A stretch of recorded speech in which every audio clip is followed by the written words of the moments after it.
We'll never change our mind. We prefer to go back to Auschwitz and not to change our religion.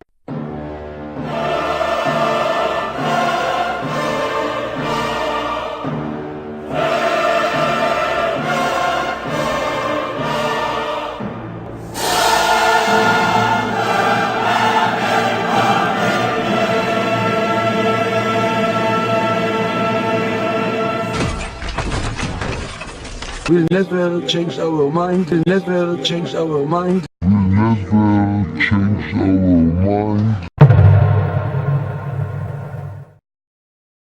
Parashá Ki-Tissá.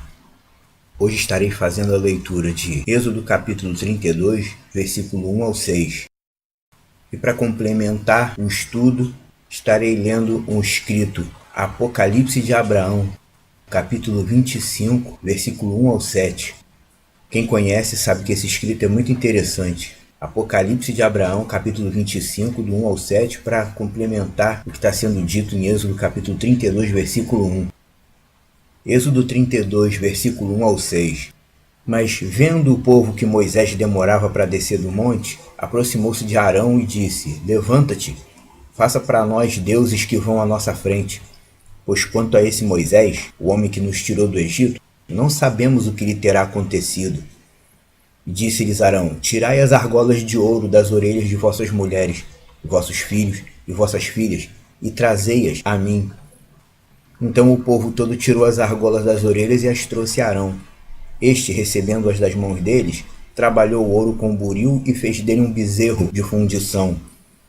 Então disseram: São estes, ó Israel, os teus deuses que te tiraram da terra do Egito. Arão, vendo isso, edificou um altar diante dele, e apregoando disse: Amanhã será a festa a Iá. No dia seguinte madrugaram, fizeram oferendas e trouxeram ofertas pacíficas, e o povo se sentou para comer e beber, e levantou para se divertir. O texto do Apocalipse de Abraão, capítulo 25, versículo 1 ao 7.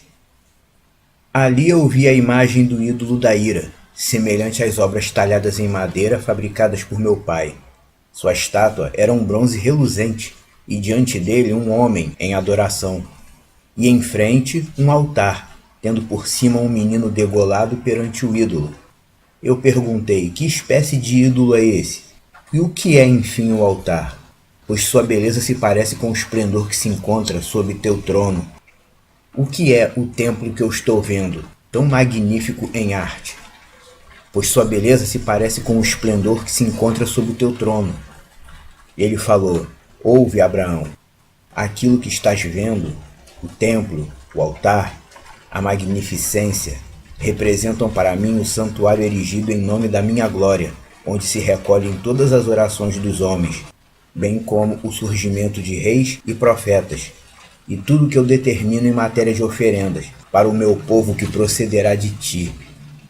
Todavia, a estátua que viste é a minha ira, a qual me incita o povo que nascerá de ti.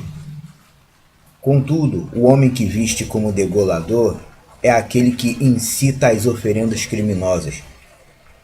Tudo isso é um testemunho do julgamento final, já no início da criação. Parashá Ki-Tissá, tema: o bezerro agora é outro. Dentro do tema da Parashá Ki-Tissá, encontramos o relato a respeito do bezerro de ouro, a primeira grande abominação praticada pelo povo hebreu depois da libertação do Egito. E juntamente com isso, encontramos muitos paralelos com a abominação que está para vir sobre a terra. Abominação essa que muitos religiosos vêm tentando identificar antes do tempo, mas na verdade não tem como identificar antes do tempo. Isso só serve para aumentar a ansiedade quanto às coisas do tempo do fim, tentar ficar adivinhando o que vai acontecer. Essa Parashá serve de anti-exemplo e alerta para nós, para que nós não façamos o mesmo que eles fizeram, ideologicamente falando. De tanto praticarem a desobediência a Deus, eles se aperfeiçoaram na teimosia e na obstinação. Não é à toa que o próprio Deus define o povo hebreu, no texto sagrado, como povo de dura cerviz. Sabe o que é isso? Dura cerviz? O termo original hebraico, kishe-oref, significa nuca dura ou nuca endurecida, a nuca enrijecida, em referência ao boi que era usado para puxar o arado, mas o boi que tinha a nuca endurecida, enrijecida, ele não servia para puxar o arado, não servia para levar a canga. Dura cerviz é isso, quer dizer que Israel é, por definição, um povo obstinado, apegado à teimosia, que não consegue levar a canga, entre aspas. Povo que Deus não consegue submeter completamente. Eles são de Deus? São. Deus escolheu eles para serem seu povo. Mas eles não têm uma vocação natural para a submissão, digamos assim. No deserto eles disseram a Moisés: não falemos nós com Iá para não calhar da gente morrer, mas fale você por nós, e tudo que ele disser nós faremos. E mesmo tendo dito isso, eles não fizeram. Nunca obedeciam totalmente à instrução divina. E o episódio do bezerro de ouro revela o que o povo pensava exatamente de tudo aquilo que estava acontecendo ali. Eles esqueceram rapidamente de todo o sofrimento e correria e da perseguição do faraó. E por fim, eles estavam apenas querendo qualquer coisa que lhes alegrasse o coração. Se não fosse Iá, o Deus eterno, que fosse o ídolo fabricado mesmo. O importante é que tinha vinho no copo, carne na mesa, ouro nas vestes e muita música e dança para alegrar aquela vida chata. Ou seja, a mesma coisa que acontece hoje em dia, só que com outra roupagem. Hoje, dentro do judaísmo atual, alguns segmentos cantam, dançam e celebram aos pés dos túmulos de rabinos renomados, e acendem velas e festejam ao pé do túmulo, como se aqueles rabinos do passado fossem o próprio Deus na Terra. Alguns consideram o Rebbe de Lubavitch como sendo um ser sobrenatural, uma entidade messiânica, e outros, sem se dar conta, veneram mais a Rambam, Ari, Zamak e Urashbi do que ao próprio Deus eterno. Sem se dar conta, é claro. Já não é mais o bezerro. O formato adotado agora é outro. E eu trago também, juntamente com um texto de Shemot, de Êxodo, um texto que consta no chamado Apocalipse de Abraão, aquele texto que apareceu escrito em língua eslava, mas é um texto nitidamente judaico e nitidamente escrito por judeu. E escrito por um judeu que aceitava Yeshua como Mashiach de Israel. Capítulo 25 do Apocalipse de Abraão traz um panorama resumido da abominação desoladora, quando diz assim: ali eu vi a imagem do ídolo da ira. Sua estátua era um bronze reluzente, e diante dele um homem em adoração, e em frente um altar, tendo por cima um menino degolado perante o ídolo. Em suas visões, Abraão tinha visto uma imagem, o chamado ídolo da ira. O que é esse ídolo da ira? Conceitualmente falando, do ponto de vista do conceito, o ídolo da ira é algo que rouba do Deus verdadeiro a adoração e a veneração que deveria ser dada só a ele. É a adoração que pertence a ele por direito, porque ele é o único Deus que existe, é claro. O ídolo da ira é aquilo que usurpa o culto e a devoção que era para ser dirigida unicamente a Yahtzeva'ot, o único verdadeiro. E o texto segue dizendo: o que é o templo que eu estou vendo, tão magnífico em arte? Pois sua beleza se parece com o esplendor que se encontra sob o teu trono. E aí Deus falou: ouve, Abraão, o templo, o altar, a magnificência representam para mim o santuário erigido em nome da minha glória, onde se recolhem todas as orações dos homens. Aquele templo ali visto por Abraão na visão era o templo de Jerusalém, a casa santificada e dedicada a Yah, o Deus de Israel. Mas havia algo errado naquele santuário, uma estátua de bronze com um altar em frente, onde ocorrera um sacrifício humano. Quer dizer, uma criança tinha sido oferecida ali como oferenda, decapitada diante da estátua de bronze. E havia um homem em estado de adoração, tipos de coisa que não se faziam em Israel. pois esse cenário macabro é a representação do mal que tomaria lugar em Israel perto do tempo do fim. Essa cena faz referência ao homem do pecado, aquele que as traduções bíblicas chamam de a besta, mas besta é uma tradução inadequada. É a fera, o homem do pecado, o antimachia, aquele que se senta no templo e se comporta como se fosse o Deus vivo. Mas que templo? Não tem templo. Bom, nós já sabemos que o templo está para ser reconstruído em Israel, então podemos aguardar novidades com relação a isso. O terceiro templo está para ser erigido e a abominação desoladora já está profetizada e não vai deixar de acontecer no devido tempo. Agora, para irritar o Deus vivo, não precisamos mais de bezerro de ouro. Como diz o título do tema da Paraxá, o bezerro agora é outro. Em total conexão com o texto apresentado do Êxodo, essa leitura do Apocalipse de Abraão mostra o cenário messiânico atual. Deus se manifestou ao povo, deu libertação a eles, estabeleceu seu mediador. Mediador? O judeu não vive dizendo que Israel nunca precisou de mediador? Não, precisou sim. Moisés era mediador. O povo pecou tanto que quando Deus disse, eu vou destruir esse povo e vou te honrar, Moisés, não, eu te peço, se for para destruir eles, risca o meu nome do teu livro. Moisés estava ali fazendo o quê? Ele estava servindo de mediador. Ele estava sendo intermediário diante de Deus para poupar a vida do povo, de todos os momentos que Deus se irritou com o povo hebreu. Então, Moisés era sim um mediador. Israel vive dizendo para afrontar os seguidores de cristianismo que nunca precisaram de um mediador, de intermediário com Deus. Tanto precisou que Moisés era mediador. E o cenário mostrado no Apocalipse de Abraão é esse. A partir do texto de Êxodo e acompanhando o contexto do Apocalipse de Abraão, a gente vê Deus se manifesta ao povo, liberta o povo, estabelece seu mediador. E aí é só o mediador se retirar por um tempo, se retirar fisicamente por um tempo, que volta tudo ao que era antes. A bagunça, a folia, a falta de temor a Deus, tudo que estava antes volta. Só o mediador se retirar por um pouco de tempo. Mesma coisa hoje. Yeshua veio ao mundo como homem, viveu a Torá do modo correto, deu exemplo, deu libertação ao povo, ensinou aquilo que vivia, porque ele não pregava nada que ele não vivesse. Cumpriu a missão dele toda, morreu e se retirou fisicamente. Ele se retirou fisicamente do mundo, voltando para a região celestial. E foi só ele se retirar que o povo começou a alterar tudo que ele ensinou. Mataram uns, perseguiram outros, amaldiçoaram o legado dele. Alguns estabeleceram seu próprio Machia. E enquanto Yeshua está lá no Monte Santo, vendo tudo isso acontecer em nome do Deus de Israel, o povo já está com uma outra crença novinha em folha. Um judaísmo novinho, que subsiste numa tal de lei oral, que não foi Deus que deu, e sim o Rabi Akiva. Um judaísmo onde você tem que subir seu prédio de escada no Shabat, porque não pode apertar botão do elevador. Isso seria um trabalho, não pode fazer trabalho. Não pode apertar o botão do elevador no Shabat, não pode dirigir seu próprio carro no Shabat. E aí você ter que andar a pé é mais trabalho do que dirigir o carro, ou tão trabalho quanto.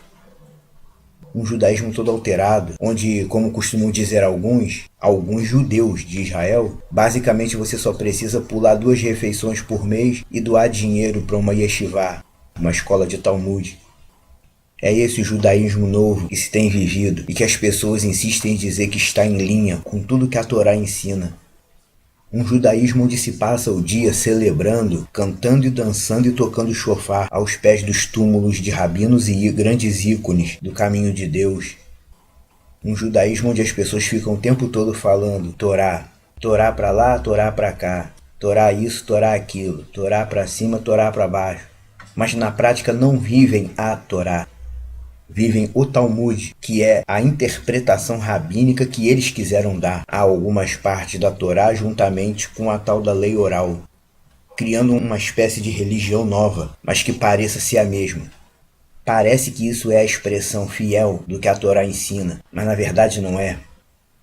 E seguem assim, celebrando um Deus sem nome, chamando Deus de Hashem, que significa o nome.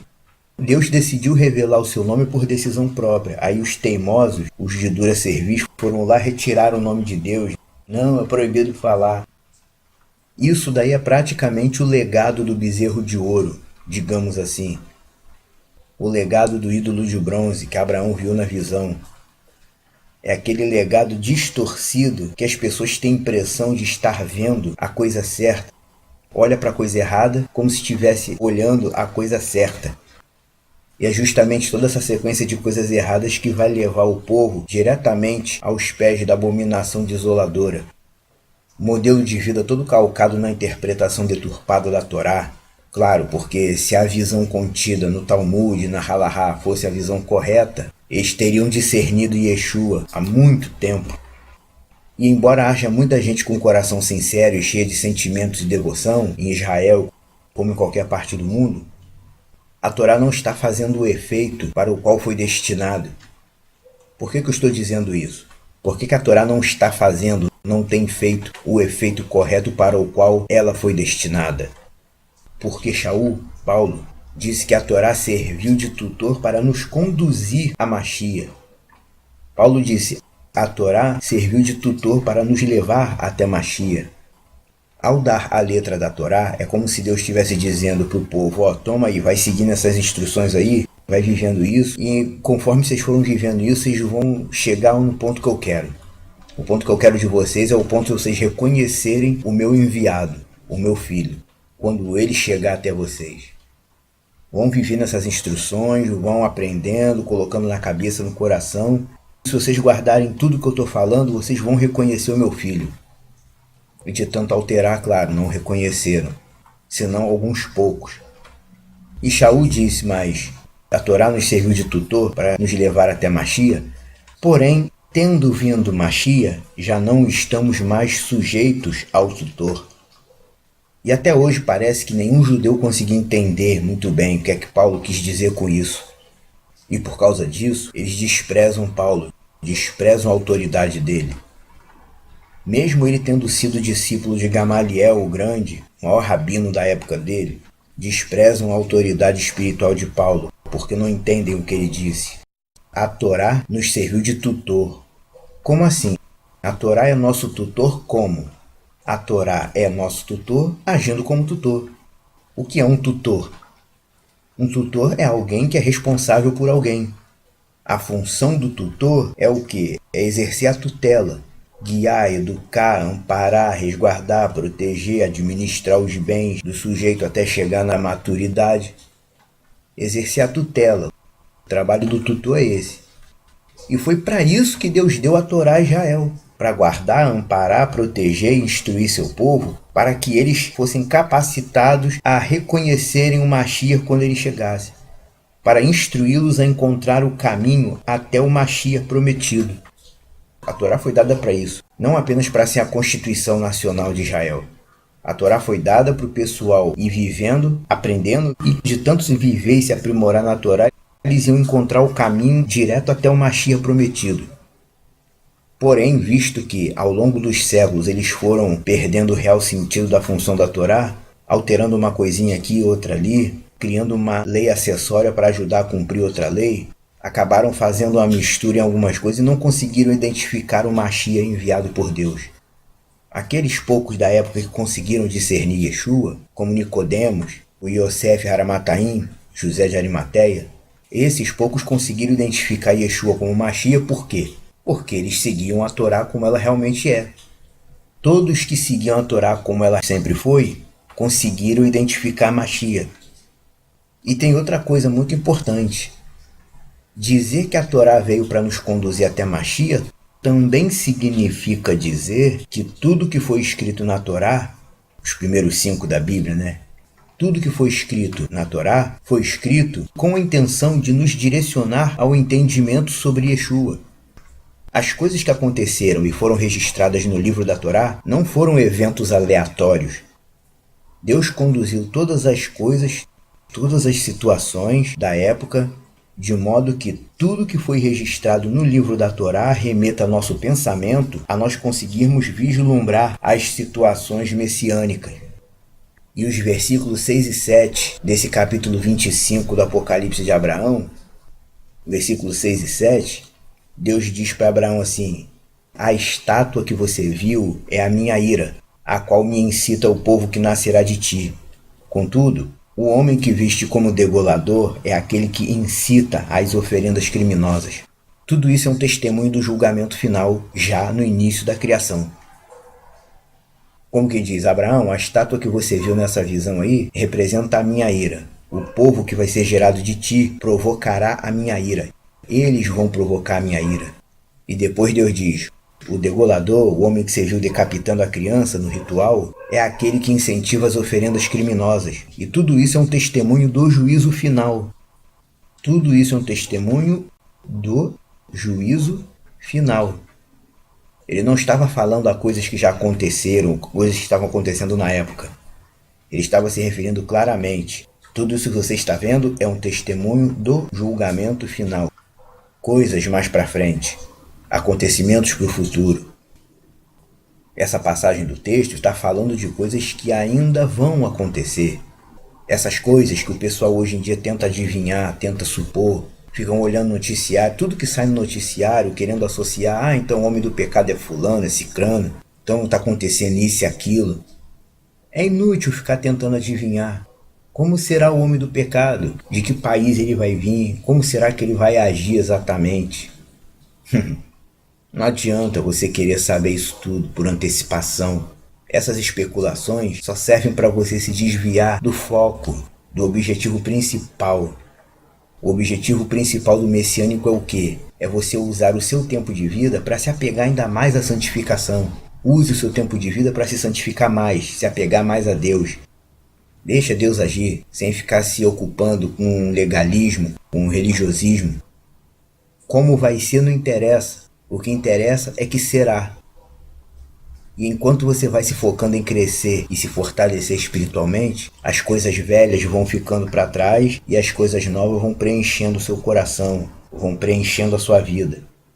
E aí, conforme as coisas novas vão preenchendo a sua vida, você para de ficar se preocupando em quem é o homem do pecado, como que vai ser. Você só se preocupa em aprender a agradar a Deus, se santificar e viver para Ele.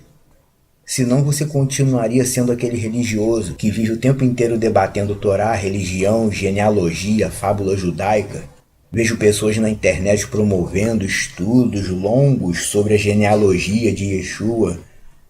Shaul Hachalia, chamado apóstolo Paulo, ele ensinou aos seus discípulos: evite debate sobre a Torá, evite fábula judaica, questão de genealogia. Isso não leva a nada. O cara sabe debater, sabe discutir, mas não sabe viver o que Yeshua ensinou. Lembre-se que ele disse, aquele velho texto que chamam de "a verdade vos libertará", ele não disse só isso.